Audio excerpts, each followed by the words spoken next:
자, 이제 우리는 5장으로 넘어갑니다. 은혜 보좌 앞에 담대히 나가면서 우리도 이제 5장을 읽겠습니다. 자, 우리가 4장에서요, 14장에서 예수님을 뭐라고 표현했죠? 큰대제사장이랬죠. 자, 큰대제사장이신 예수님. 자, 프린트 보세요. 아론의 반차를 쫓는. 네. 지금요? 12페이지야. 12페이지네. 4장. 지금 우리가 챕터 2를 해요. 챕터 1은 예수님의 우월하심에 대해서 우리가 지금까지 공부했죠. 그죠? 그리고 이제 챕터 2에서는 예수님의 사역이 뭔가 하면서 대제사장에 대한 설명이 나오는 거예요. 예수님의 사역이 뭡니까? 대제사장의 역할을 한 거예요. 그 옛날에 구약에서 대제사장이 속죄 제사를 백성들을 대표해서 드렸잖아요. 그죠? 그걸 이제 예수님이 담당하신 거예요. 그래서 이제 이 사역이라는 단어를 챕터 2에서 쓰고 있습니다.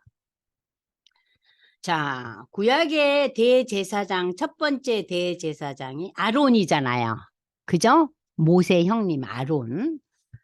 아론의 반차를 쫓는 인간적인, 아론의 계보를 쫓는 인간적인 연약함을 가진 역대 그 제사장들과 예수님은 멜기세덱의 반차를 쫓는 영원히 죄 없으신 대제사장 예수님. 자, 여러분들 여기서 멜기세덱이라는 단어에 또 막힘이 와요. 멜기세덱이라는 어떤 존재인가? 예수님은 그 옛날 아론의 계열이 아니라 누구의 계열이라고요? 멜기세덱의 계열이다. 그럼 멜기세덱이 누군가? 그게 지금 이 4장부터 시작돼요. 이에 대해 신앙의 초보자들은 이해하기가 쉽지가 않죠. 그래서 초신자들은 이러한 그 이해할 수 없는 부분들을 조금씩 계속해서 공부를 해가면서 예수 그리스도의 장성한 분량, 믿음의 그 높은 분량에 이르려고 힘쓰고 애써라. 그것이 5장이에요. 그러니까는 믿음이 연약한 자들이 누구예요? 아, 지금 유대교인들한테 시달리니까 다시 돌아가려는 사람들, 이 사람들을 보고 제대로 가르쳐 주려고 이거 썼다 그랬죠? 자, 그래서 여러분들이 보면은, 여기 보면은 대제사장은 예수님은 아론이나 다른 제제사장들과 달리 하늘로부터 오신 분이다. 하나님의 아들로 이 땅에 오신 분이잖아요. 어떤 인간 대제사장보다도 인간의 고통과 연약함에 더 가까이 자신을 사시는 동안 마지막 날에 드러내셨죠. 제가 누누이 얘기하지만 인류 역사상 가장 큰 고통이 뭐라 그랬어요? 십자가의 고통이에요. 그러니까 십자가의 고통은 육체적인 고통과 인간이 겪는 그 수치의 고통이 같이 연결되어 있어요. 왜 수치냐? 옷을 다 발가벗겼잖아요. 우리가 그림이나 영화에서는 뭔가 걸치고 있죠. 근데 실제로는 다 벗겼어요. 그러니까 사람이 매달려 있는 것만 해도 수치인데 발가벗겨가지고. 그리고 육체적으로는 최악의 고통. 그래서 이 십자가의 그 형을 왜 만들었느냐? 어떻게 하면 죄수에게 큰 고통을 가하면서 죽이느냐? 그렇게 해서 고안해낸 것이 십자가 형틀이래요. 십자가 형틀. 자, 그분은 예수님은 하나님의 아들의 권세를 가졌지만 그래서 아까 우리가 봤죠. 상속인이라는 표현을 썼죠. 만유의 상속인. 1장에 나왔죠. 1장 2절에 만유의 상속자. 그죠? 아들의 권세를 가졌지만 동시에 인간의 연약함으로 결속된 예수님. 그러니까 예수님이 인간의 연약함에 결속됐다는 것은 뭐냐? 인간이 당하는 것처럼 고통을 똑같이 겪었다는 거예요. 아픔을. 그래서 예수님은 우리의 연약함을 이해하시고 은혜와 자비를 베푸셨다. 대제사장의 직분을 소유하신 분으로 인간을 불쌍히 여기셔서 우리를 영원히 멸망치 않고 구원하시기 위해서 자신을 십자가에 죽기까지 내어주신 사랑과 은혜의 하나님이시다. 그러니까 자기를 뭘로 드렸어요? 제물로 드렸어요. 근데 제가 여기에 이제 쓰진 않았지만 나중에 설명은 할 겁니다.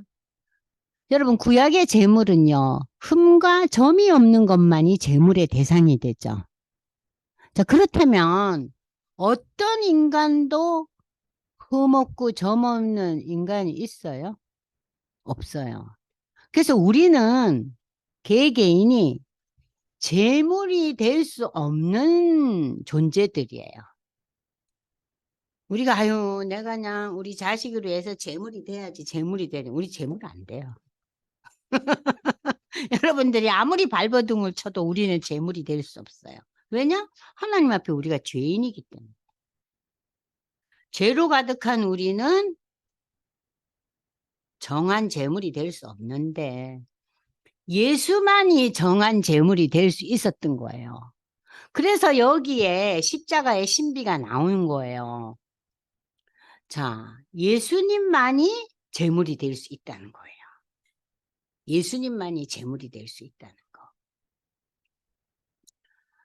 구약의 이스라엘 백성들이 속죄받기 위해서 대제사장에게 나아간 것처럼 오늘 우리 믿음의 성도들이 구약의 대제사장보다 더 큰 대제사장이신 예수 그리스도 앞에 나아가는 것은 너무너무 당연하고 마땅한 일인데 사람들이 나갑니까? 안 나갑니까? 나가요? 필요 없죠. 내일이 바쁘고 내가 지금 할 일이 태산이고 내가 이루어야 할 그 목표를 향해서 매진하느라고 정신이 없는데 무슨 그 속에 예수가 들어옵니까? 에베소 3장 12절 여러분 들어보세요. 우리가 예수 안에서 그를 믿음으로 말미암아 담대함과 확신을 가지고 하나님께 나아갈 수 있게 되었다 그 얘기예요. 우리는 하나님께 나아가지만 예수의 십자가의 공로로 의지해서 깨끗함을 입지 못하면 우리는 하나님께 나아갈 수 없는 존재라는 거예요. 그러니까 십자가의 예수를 나의 주, 나의 구주로 신앙 고백하지 않은 자는 하나님께 어떻게 해요? 나아갈 수 없다. 하나님과 아무 상관이 없으니까. 하나님의 구원의 그 신비한 역사에 연결되어 있지 않기 때문에 하나님과 아무런 상관이 없는 사람들이에요.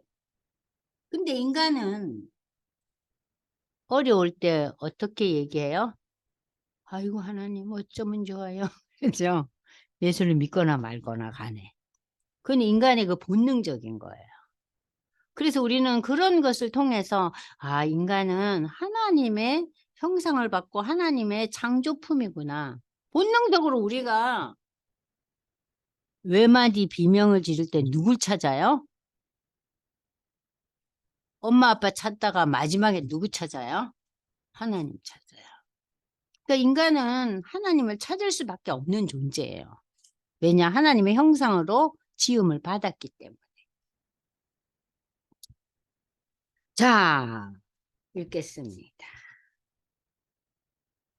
대제사장마다 사람 가운데서 택한 자다. 여러분 대제사장은 특별히 택함 받은 자죠. 아론의 후예들. 하나님께 속한 일에 사람을 위하여 예물과 속죄하는 제사를 드리는 그러한 직분을 가진 자들이에요. 그가 무식하고 미혹된 자를 능히 용납할 수 있는 것은 자기도 연약에 휩싸였습니다. 자, 예수님께서 우리 중에 배움도 부족하고 여기저기 뭐 이것도 믿었다 저것도 믿었다 지멋대로 살다가 그러한 어떤 사람들도 예수 앞에 나와서 신앙 고백할 때 다 받아들이는 것은 자기도 연약에 휩싸여 있습니다. 예수님도 인간의 연약함 속에서 지나온 30년을 사셨잖아요. 무엇으로? 인간의 모습으로. 그죠? 요셉과 마리아의 아들로 살았잖아요. 그죠? 그러니까 모든 걸 다 겪으신 분이에요. 그리고 마지막 3년이 하나님의 아들 메시아로 사신 거예요. 30년은 어떻게 살았어요? 평범한 사람으로 살았어요. 평범한 사람 중에서도 아주 낮은 계급으로 산 거죠. 그 시대에. 육체적인 노동을 하고 어려운 가정에서 살았어요. 그러므로 백성을 위해서 속죄제를 드린과 같이 또한 자신을 위하여 드리는 것이 마땅하니라. 이 종기는 아무도 스스로 취하지 못하고 오직 아론과 같이 하나님의 부르심을 받은 자라 할 것이니라. 자, 예수가 백성을 위해서 속죄제물이 되는 것은 인간의 힘으로 된 것이 아니라 하나님의 부르심에 의해서 하나님의 인도하심을 받아서 이 모든 일이 이루어진 거예요. 자, 인간 대제사장도 아론이 어느 날 갑자기 자기 자신이 대제사장 일 하겠다고 손들어서 한 거예요? 아니죠. 그건 아니에요. 아론은 하나님의 부르심을 받고 아론도 자 12페이지 맨 밑에 보세요. 대제사장의 존귀함은 자기 스스로 취하는 게 아니라 하나님으로부터 주어진 거예요. 모세의 형이었던 아론은 율법에 의한 최초의 대제사장이 되었죠. 인간 대제사장직도 하나님의 부르심 받은 자만이 가능한데 하물며 메시아로 오신 이 예수님의 큰 대제사장의 직분이 누구에 의해서? 하나님의 섭리 가운데서 인간의 몸을 입고 오셨잖아요. 그리고 그분이 십자가에 돌아가셨다는 거예요. 자, 그래서 우리가 이제 이 5장 1절에 보면요. 예물과 제사를 드렸다는 표현을 했잖아요. 구약에서. 그죠? 예물과 제사를 드렸는데 예수님이 예물이 되고 그 제사에 예물이 되었잖아요. 자, 그러면 구약에서의 그 제사에 대해서 제가 맨 마지막 시간에 언약과 새 언약과 옛 언약 그리고 구약의 제사와 십자가의 예수의 제사에 대해서 비교해서 맨 마지막 날 설명해 드릴 거예요. 그래서 오늘은 간단하게 여기에서 그 제사라는 것은 구약의 제사가 5가지 제사가 있었죠. 여러분 기억하세요? 무슨 제사 있었어요? 번제가 있었죠. 번제는 홀랑 다 태워요. 나를 온전히 헌신하는 의미에서 제물을 그냥 먹지 않고 다 태워버려요. 피를 뿌리고. 소제는 뭡니까? 피를 제단에 뿌리고 소제는 하나님께 내가 봉사하며 순수하게 하나님께 이 농사지은 곡물의 제사. 그러니까는 소제만이 곡물 제사예요. 곡물을 가루로 내서. 그리고 그 다음에 이제 3번째 제사가 화목제예요. 화목제는 이제 뭐 기름을 번제로 드리고 기름을 다 태우고 그리고 뭐 가슴과 뒷다리살 이거를 이제 올려 드리고 이러한 그 화목제는 조그맣게 3가지의 제사가 있어요. 여러분들이 메모하시려면 하세요. 이 화목제는 하나님과 화목하게 하기 위해서 하나님의 지금까지 주신 구원과 은총에 대해서 드리는 감사의 제사가 있었어요. 화목제 안에 카테고리가 감사제가 있고 2번째는 옛날에 서원제사라는 게 있었죠. 응? 서원제사가 있었어요. 하나님 앞에 약속을 하면서 제물을 올려드리는 게 서원제예요. 그 다음에 3번째는 자원제예요. 자기가 그냥 자원해서 하나님, 내가 그냥 하나님 앞에 뭐 이것저것이 아니라 그냥 드리고 싶은 이 자원제사가 있었어요. 그래서 이 화목제는 하나님과의 관계를 화목하게 하고 화친하게 하는 그런 제사로서 감사제와 서원제와 자원제가 있었다는 거예요. 3가지 종류의 사람에 따라서 자기의 그 원함에 따라서 제사의 종류가 3개 있었어요. 그거 전부 다 화목제에 해당하고 지금 십자가에 예수님이 담당한 제사는 속죄제와 속건제에 해당해요. 아시겠어요? 그러니까 지금 크게 카테고리를 나누면 제사가 5가지죠. 번제와 소제와 화목제와 속죄제와 속건제. 이해되셨죠?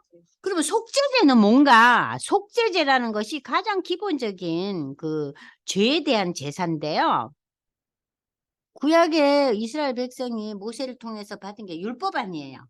근데 인간이 율법을 지킬 수 있어요? 못 지키지. 그러니까 율법을 못 지키는 그 죄에 대한 속죄.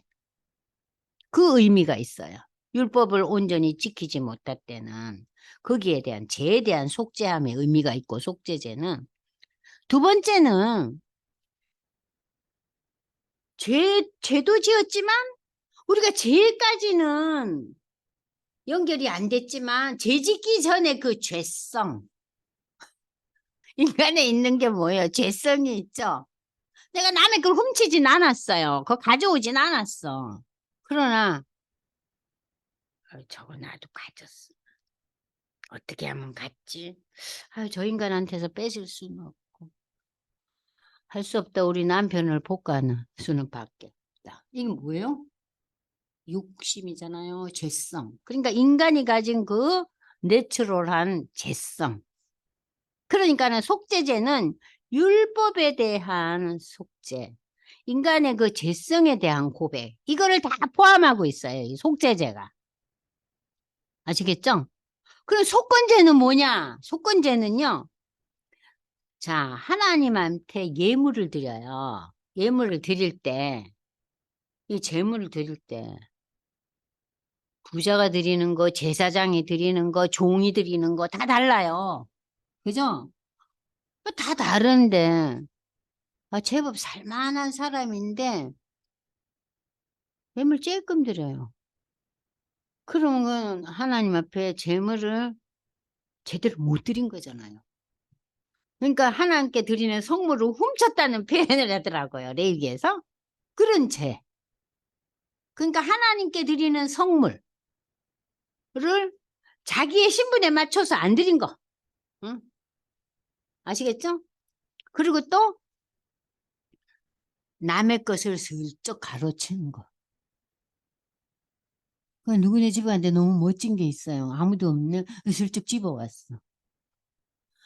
또 어디 갔는데 이 시대 그 집에 양 한 마리가 너무 토실토실 귀하네. 저 종자 가져오면 참 좋겠다. 그걸 살짝 집어왔네. 그 뭐야? 남의 걸 가로채는 죄. 그 죄야. 응? 그러니까 이건 뭐예요? 훔치는 죄에 해당하는 거죠. 하나님의 것과 남의 것. 속건제가 그런 죄다. 그래서 이 속건제는요. 남의 거 집어오면 1 플러스 5분의 1의 배상이 필요해요. 내가 하나 가져와서 5분의 1 더 더해야 돼요. 그리고 또 재물 드려야 돼요. 그러니까 결론은 뭐예요? 엄청난 손해죠. 그죠? 그러니까 이런 제사를 드림으로 해서 죄 짓지 마 이 얘기예요. 왜 남의 거 가져오니? 가져봐야 너 손해야. 응? 자, 그러면은 예수님이 드린 그 속죄 제사에는 인간이 저지르는 이 죄악, 속죄제와 속건제의 의미를 다 포함하고 있어요. 아시겠죠? 근데 우리 모두가 이 죄악에 다 소속되어 있잖아요. 머릿속에 뭐이 들어옵니까? 속죄제, 속건제. 속죄제는 우리의 죄악, 본능적인 죄악, 저지르는 죄악. 속건제는 뭐예요? 하나님께 드리는 것을 내가 슬쩍 한 거. 남의 것을 슬쩍 한 거. 구별되죠? 그래서 이 예수의 속죄의 제물이 됐다는 것은 이 속죄제와 속건제의 개념을 다 포함하고 있다는 거 여러분들이 기억하시면 됩니다. 자, 그 다음에 넘어가겠습니다.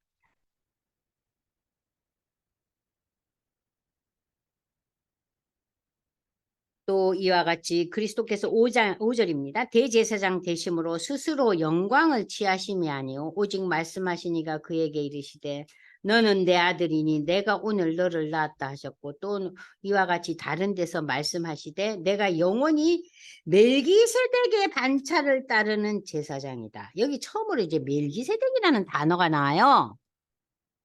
자, 멜기세덱이라는 존재는 성경에서 창세기 14장 17절 20절을 여세요. 창세기 14장. 멜기세덱이 누군가? 멜기세덱은 그 당시에 살렘의 왕으로 지극히 높으신 하나님의 대제사장인데 이 멜기세덱이라는 존재는요, 이해가 아주 어려워요. 부모도 없고 족보도 없고 태어나거나 죽은 날에 대한 기록이 없다. 시작도 끝도 없는 그는 대제사장 예수 그리스도의 예표가 된다. 이 말은 뭐예요? 이 멜기세덱은 신적인 존재라는 거예요. 모든 인간은 부모가 있잖아요. 모든 인간은 족보가 있잖아요. 우리가 족보를 몰라서 그렇지. 누구의 아들이 누굴 낳고 누가 낳고 우리 다 있잖아요. 그렇게 해서 우리가 이 세상에 태어났잖아요. 근데 이 멜기세덱은 그게 아무것도 없는 거예요. 그냥 왔어요. 그냥 이 존재가 온 거예요. 하나님을 가리켜서 우리가 출애굽기 보면 뭐라 그래요? 만들어진 존재가 아니라 스스로 있는 자라 그랬죠? 자, 여러분, 부모가 없고 족보도 없고 태어나거나 죽는 날도 없는 건 뭐예요? 스스로 있는 존재 아니에요. 멜기세덱이 그런 존재라는 거예요. 그런 존재가 아브라함 시대 때 잠시 있었어요. 자, 그래서 우리가 이제 14장을 보겠습니다. 17절에서 20절까지 보세요. 아브라함이 그롤로멜과 그와 함께한 왕들을 쳐부수고 돌아올 때 소돔 왕이 사회 골짜기 곧 왕의 골짜기로 나와 그를 영접하였고, 그 다음에 누가 나오느냐? 엉뚱하게 살렘 왕 멜기세덱이 떡과 포도주를 가지고 나왔으니 그는 어떤 존재입니까? 지극히 높으신 하나님의 제사장이었더라. 여러분, 이 시대는 제사장이 있었어요? 없었어요? 없었어요. 제사장은 출애굽하고 난 뒤에 하나님으로부터 받은 법이 레위기 아닙니까? 제사법. 이때는 제사장 없었어요. 그런데 뜬금없이 살렘 왕 멜기세덱이 떡과 포도주를 가지고 나서니 그는 지극히 높으신 하나님의 제사장이었는데 그 살렘 왕 멜기세덱이 아브라함을 축복하여 이르되 천지의 주제시오 지극히 높으신 하나님이여 아브라함에게 복을 주소서. 아브라함에게 축복 기도를 하는 거예요. 너희 대적은 네 손에 붙이신 지극히 높으신 하나님을 너는 찬송하거라 하며 아브라함이 자기가 그 가진 모든 것에서 그 전리품이겠죠? 그 중에서 10분의 1을 멜기세덱에게 주었더라. 이게 10분의 1, 이게 11조의 첫 번째 일이에요. 아시겠죠? 10분의 1. 그러니까 이 사람이 전리품을 아브라함이 이제 전쟁에서 이겼으니까 받았을 거 아니에요. 많이 얻은 그 중에서 10 중에 하나를 응? 이 살레망 멜기세덱에게 주고 이 멜기세덱은 사라져요. 성경에서 없어요. 언제 나서 언제 죽었는지 누구의 성경은 항상 새로운 인물이 나오면 뭐가 나와요? 그의 아버지는 누구고 뭐 그러잖아요. 누구의 아들 누구가 어쩌고 저쩌고 그러고 나오죠? 그게 없어요, 없어요. 그리고 살렘이라는 게 뭐예요? 평강, 평화잖아요. 평화의 왕 멜기세덱이래요. 살렘 왕 멜기세덱. 그러니까는 인간 왕하고는 다르죠. 전혀 접근이 다르고 이 멜기세덱에 대한 설명이 다르죠. 그죠? 사람에 대한 설명하고 너무 차별이 있죠. 그러니까 이 멜기세덱은 어떤 존재예요? 하나님이에요. 신적인 존재예요.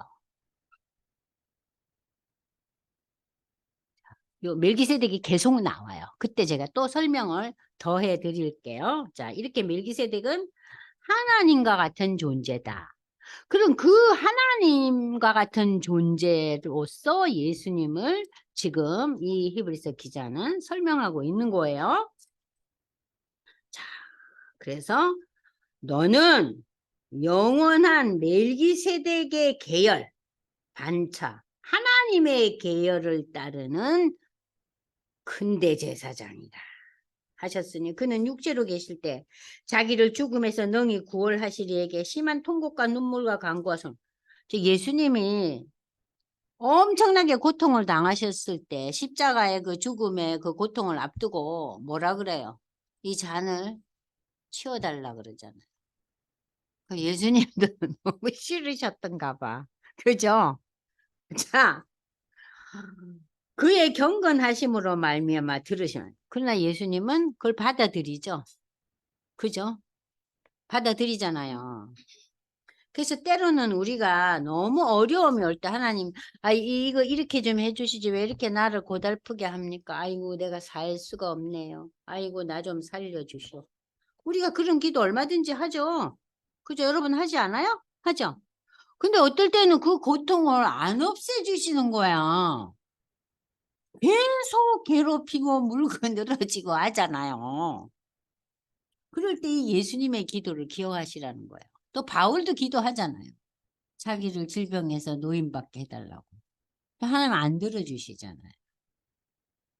그러니까 우리의 기도는 우리의 원함을 기도해야겠지만 우리의 기도의 결론은 어디에 있습니까?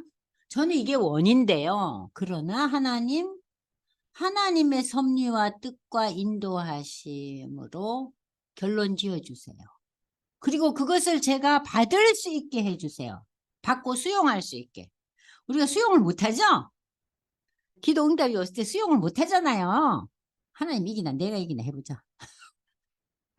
그리고 우리가 너무 힘겨워하잖아요. 근데 하나님은 안 들어주실 때 우리의 기도가 달라져야 돼요. 하나님, 그것이 하나님의 섭리와 인도하심이라면은 제가 받을 수 있는 힘과 용기를 주세요. 힘과 용기를 달라고 기도해야 돼요. 그 기도 제목을 바꿔달라고, 들어달라고만 기도할 게 아니라. 자, 그래서 하나님이 결국은 아들이면서도 그렇게 비참한 고난, 인간으로서 최악의 고난을 순종함을 배워서 온전하게 되셨은즉 자기에게 순종하는 모든 자에게 영원한 구원의 근본이 되시고 하나님께 멜기세덱의 반차를 따른 대제사장이라 칭하심을 받으셨느니라. 참. 그러니까 예수님께서는 자신의 영광을 구하지 않으시고 십자가의 고난과 수치 가운데서 하나님께 복종하셨죠. 13페이지 제가 읽고 있습니다.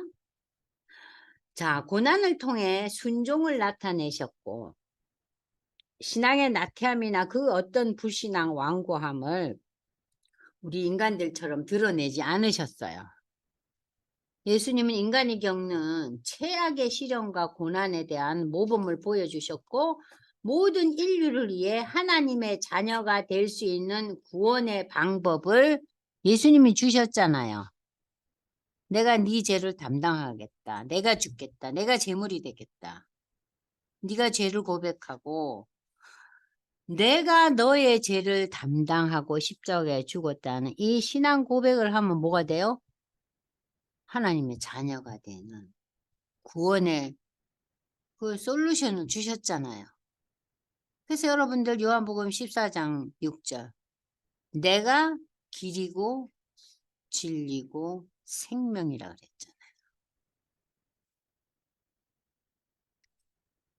그랬잖아요. 구원의 근원이 되셨다. 그 11절 보겠습니다.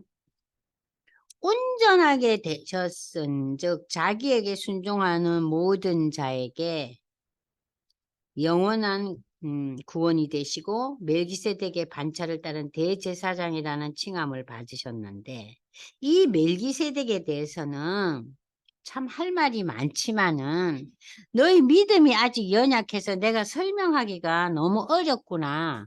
그 얘기예요. 때가 오래되었으므로 너희가 마땅히 이제 너희가 예수 믿은 지가 시간이 꽤 됐는데도 너희가 마땅히 선생이 될 위치인데도 너희가 다시 하나님의 말씀에 초보에 대하여 누구에게 가르침을 받아야 될 처지니 딱하다는 거죠. 너희는 단단한 음식은 못 먹고 젖이나 먹는다. 자, 단단한 음식이 무엇일까요? 단단한 음식. 당시 유대 그리스도인들은 신앙적인 성장을 제대로 하지를 못했다는 얘기예요. 신앙의 성장이 더디고 신앙이 그냥 흔들리는 거예요. 그래서 저들은 그 복음이 제시하는 구원에 대한 확신이 부족했고 의의 말씀을 경험하지 못했어요. 하나님의 말씀에 대한 그 여러 가지 그 감격이나 또 뜨거움이나 그런 것을 경험을 못했어요. 그 젖이나 먹어야 할 자란 영적인 유아 상태에 있었기 때문에 저들은 복음에 대한 깊은 이해도 없었고 감격도 없었고 그 깊은 신앙의 차원에 이르지 못했어요. 자, 저들의 신앙은 어떤 위치에 있어요? 눈에 보이는 현세적인 축복과 평안을 바라보기에 급급한 상황이었다. 오늘 우리 믿음의 성도들도 그런 사람들 많잖아요. 현세적인 축복과 현세적인 평안, 건강, 누리는 거, 그것만 기도하는 사람들이 얼마나 많습니까? 근데 지금 이 히브리서 기자가 이 상대로 쓴 이 성도들이 대부분이 그런 수준의 사람이었다는 거예요. 저들은 고난과 연단을 받는 데 대한 전혀 준비가 되어 있지 않은 거예요. 그러니까 그들이 힘들고 고통스럽고 유대인들이 들들 볶아대니까 그냥 뭐 가지 뭐 도로. 그러니까 이 히브리서 저자는 너무 안타까운 거예요. 그렇게 어렵게 이 신앙을 갖게 됐는데 이 신앙이 자라지를 않아가지고 도로 간다니. 그러니까 여러분들이 전도한 사람이 이제 교회를 나오고 좀 이래가지고 이제 하나 싶어서 어느 날 봤더만은 뭐, 저기 성경 공부에도 오다가 한두 번 오다가 또 안 오고 또 뭐 성가대도 한 됐다가 오다가 뭐 또 안 오고 그냥 뭐 세상에 바쁜 일에 바삐 돌아다니고 어찌 지내냐 하면 교회는 나갈게요 이러면서 그냥 영 신앙에 진전이 없는 거예요. 지금 이 사람들이. 근데 오늘도 마찬가지죠. 참 딱한 상황이죠. 저들은 고난과 연단에 대한 전혀 준비가 되어 있지 않아요. 그래서 믿음의 그 초보자들, 이런 자들은 큰 어려움이 왔을 때 기도하기보다는 왜 예수 믿는데 내가 복을 못 누리고 이렇게 어려움이 옵니까? 나는 예수 안 믿을랍니다. 그 상황에서 벗어나야죠. 기도하면서 신앙이 자라면서 그 위기를 극복해야 되는데 그것까지 이르지를 못하는 거예요. 지금 이 많은 성도들이.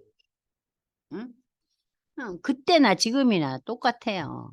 그러니까 인간의 연약함, 인간의 한계, 인간의 특성이 다 비슷비슷해요. 자, 그래서 참 이거 어쩌면 좋으냐 하면서 이 글을 썼다 그랬죠?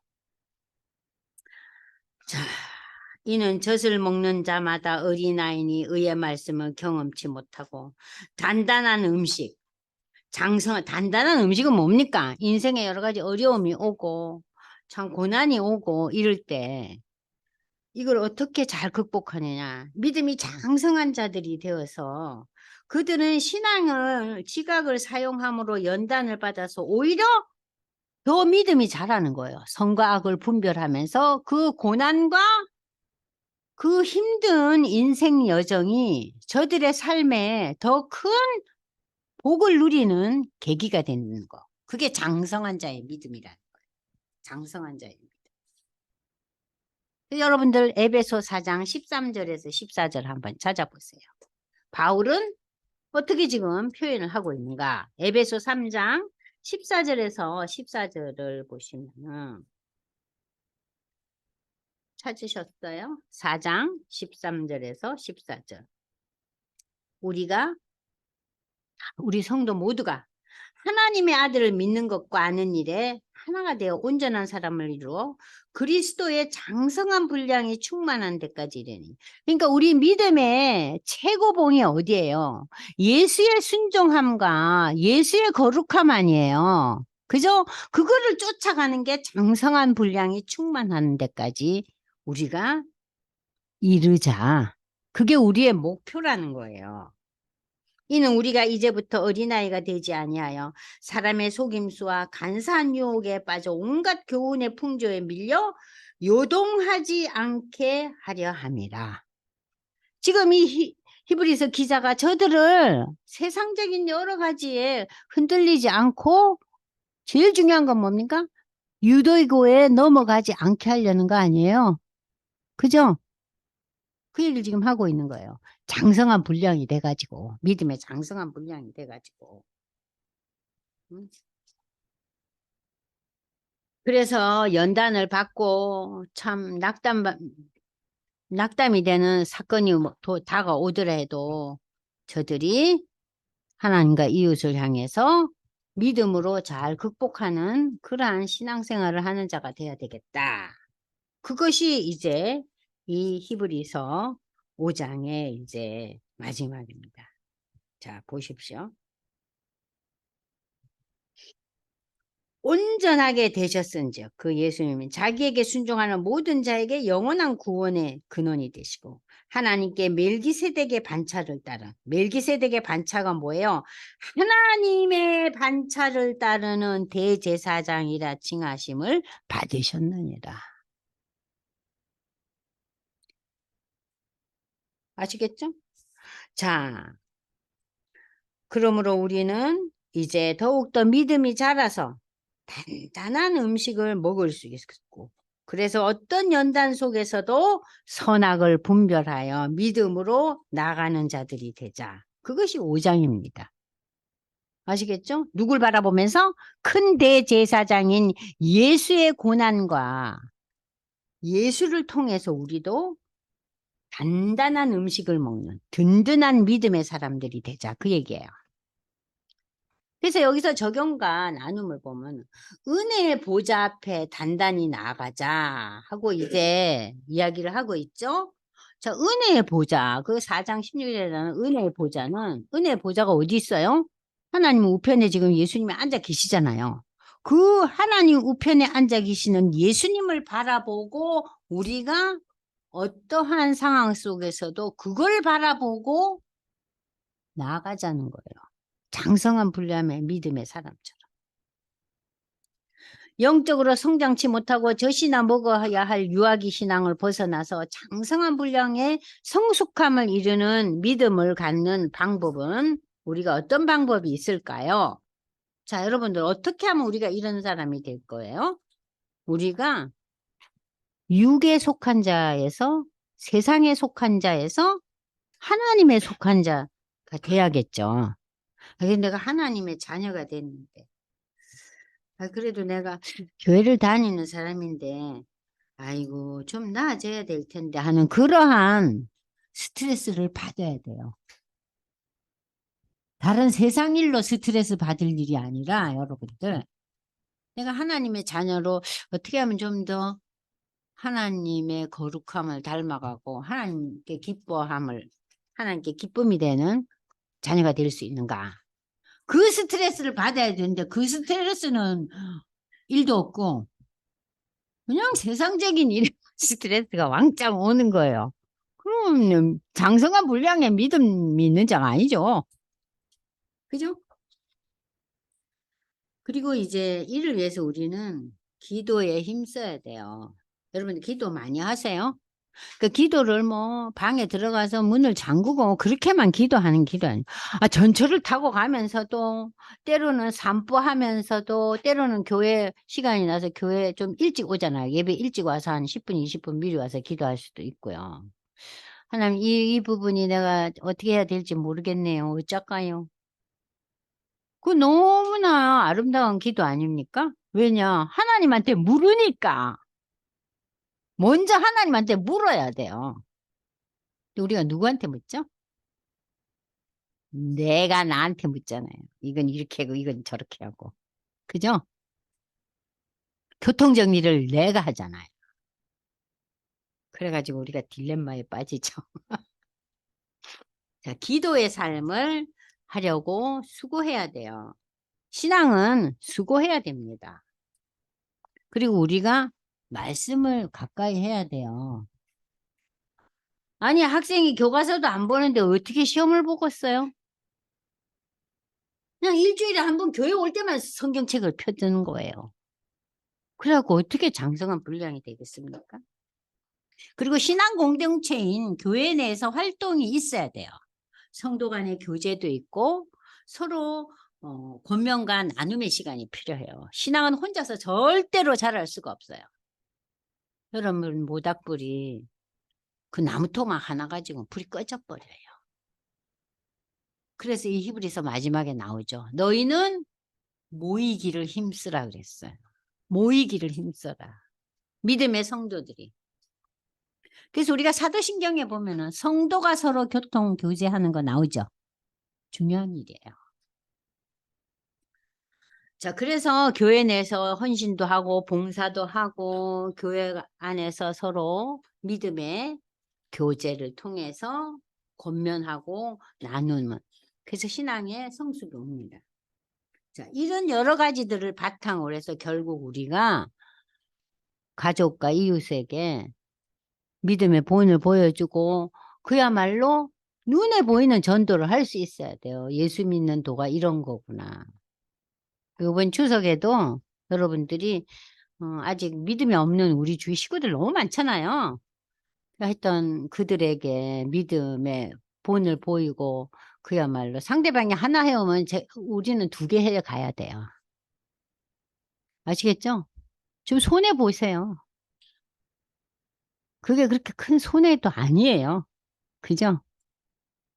상대방이 사과 하나 사오면 저는 2개 사가는 마음이 있어야 돼요.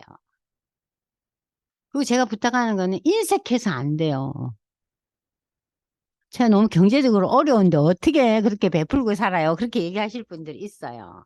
근데 인색함으로 인해서 더 어려움이 많더라고요. 마음이. 그죠? 여러분 상대방에게 인색하면 굉장히 힘들어요. 베풀 때 마음이 기쁘잖아요.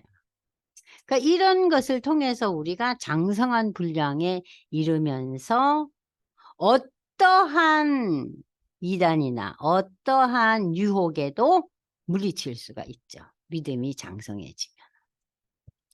자, 오늘 우리 여기까지 공부할까요? 자, 그러면 여러분들 오늘 제가 전혀 얘기들을 통 못 나눴는데 한번 나눠볼까요? 김정미 성도님 들어오셨어요? 네. 말씀 한번 해보세요. 아까 바쁘셨대던데. 아니, 잠깐만요. 네. 오늘 차가 막혀가지고 공항에서 이 강동구까지 3시간 걸렸어요. 아이고, 어머니나. 공항에서 네네. 강동구까지 3시간. 야, 그리고 버스거든요. 야. 네. 근데 오늘 고향 이번에 다녀오셨네. 네, 네, 네. 네, 제 그래도 여기 치앙마이 조금나마 또 들어오셨네요. 네네. 그래서 얼른 오자마자 중으로 들어왔어요. 네. 네. 히브리서 공부 어떻게 잘 하고 계세요?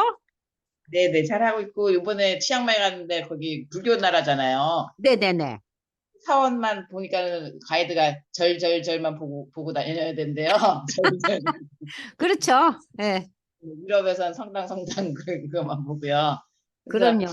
이렇게 뭐 누워있는 석가모니도 있고 앉아 계시는 분이 있고 근데 우리 남편이 웃는 말을 하더라고요. 누워 계시는 분은 여기 날씨가 더워서 누워 계시나 그러더라고요. 거기 부처가 여러 종류가 많죠. 예. 네, 네, 그래가지고 그것도 사람이 만든 거기 부처한테 저기 절하는 거 보니까 조금 영적으로 좀 안 좋았어요. 네. 마음이 거북하죠? 네, 그리고 네. 저는 거기 가니까는 왜 그 반짝반짝 빛나는 불 같은 거 막 이름 불을 막 켜놨대요. 그거 보니까 너무 저는 막, 어우, 아니, 부처 옆에 무슨 불이 번쩍번쩍번쩍 해가지고, 이거 뭐야, 이거. 네. 꼭 무슨 우리 술집 가면 그 네온 사인처럼. 아우, 정말 참 힘들더라고요. 그런 거 보려니까. 여행 네. 갔다 오셔서 힘드실 텐데도 열심히 나와주셔서 정말 너무 감사하고 집사님 그 네. 열심에 제가 정말 힘을 얻습니다. 제가 감사합니다. 네. 네. 자, 오늘 저희는 이제 그 히브리서 이제 우리가 5장까지 공부를 했어요. 5장까지 공부했는데 여러분이 1장에서부터 5장까지 다시 한번 읽어보세요. 훨씬 쉬워졌을 거예요. 그러면서 히브리서가 굉장히 편안하게 느껴졌을 거예요. 그러면서 6장도 좀 읽어보시고, 다음 주 또 휴강이네요. 그죠? 올해는 왜 이러나 모르겠네, 올가을에. 여러분 또 잊어버리실까봐 제가 그 다음 주, 10월 둘째 주에는 또 어느 정도의 리뷰를 하고 제가 6장을 공부하겠습니다. 그래서 히브리서를 굉장히 제가 천천히 하고 있어요. 다음 주 대체 공휴일 다 만들었잖아요. 10월 2일, 3일 전부 다 해가지고 다시잖아요. 그죠? 네, 그래서 그 다음 주에 여러분들 뵙고 그동안에 이 히브리서 1장에서부터 6장까지 여러분 한 두어 번 읽어보세요. 그러면 1장에서 5장까지 좀 쉬워졌을 거예요. 좀 쉽죠? 그죠? 네. 시- 그러면서 좀 그 장성한 분량이 뭔가 많이 생각해 보시고 다다음 주에 뵐게요. 우리 마무리 기도하고 끝내겠습니다. 하나님 아버지 감사합니다. 이제 추석 명절을 맞이해서 우리가 연휴를 이제 지내게 됩니다. 이 오랫동안 연휴가 계속되면서 우리가 영적으로 나태해지지 않게 하시고 또 이 가운데서도 하나님의 말씀에 대한 사모함이 변함없이 이어질 수 있도록 우리를 축복해 주시옵소서. 정말 인생의 복이 무엇인 것을 이 히브리서를 공부하면서 다시 한번 깨달는 우리 모두가 될 수 있도록 하나님 함께하여 주시옵소서. 이 추석 연휴 기간 동안 가족들에게 또 우리가 만나는 모든 친지들에게 아름다운 덕을 전달하는 우리가 될 수 있도록 하나님 힘을 주시고 지혜도 공급하여 주시옵소서. 감사드리며 예수님의 이름으로 기도드리옵나이다. 아멘. 여러분 수고하셨습니다.